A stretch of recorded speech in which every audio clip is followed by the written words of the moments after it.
இடறுகிற கல்லை அல்ல, கண்மலையாகிய கிறிஸ்துவை நம்ப வேண்டும்.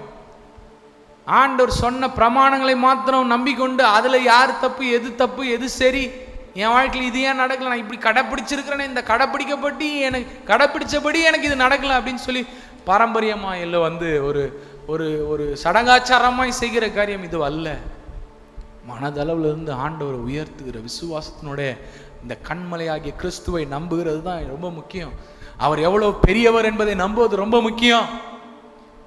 எவ்வளவு உன்னதமானவர் என்பது நம்புவது முக்கியம். அவருக்கு எவ்வளவு வல்லமை இருக்கிறது நம்புவது முக்கியம். அவளுக்கு எவ்வளவு அதிகாரங்கள் இருக்கிறது நம்புவது முக்கியம். அவருக்கு கடந்த காலம், நிகழ்காலம், எதிர்காலமும் அவருக்கு தெரியும் என்பது நம்புவது முக்கியம். அவர் எல்லாவற்றையும் கொடுக்க போதுமானவர். அவர் ஒரு பாதையில நம்மை நடத்துகிறார் சொன்னா தேவையான எல்லாவற்றையும் தர போதுமானவர் என்கிற நம்பிக்கை உங்களுக்கு எனக்கு வேணும். தரிசனத்தை தந்தவர், அதை நிறைவேற்றி முடிக்கிறவர்.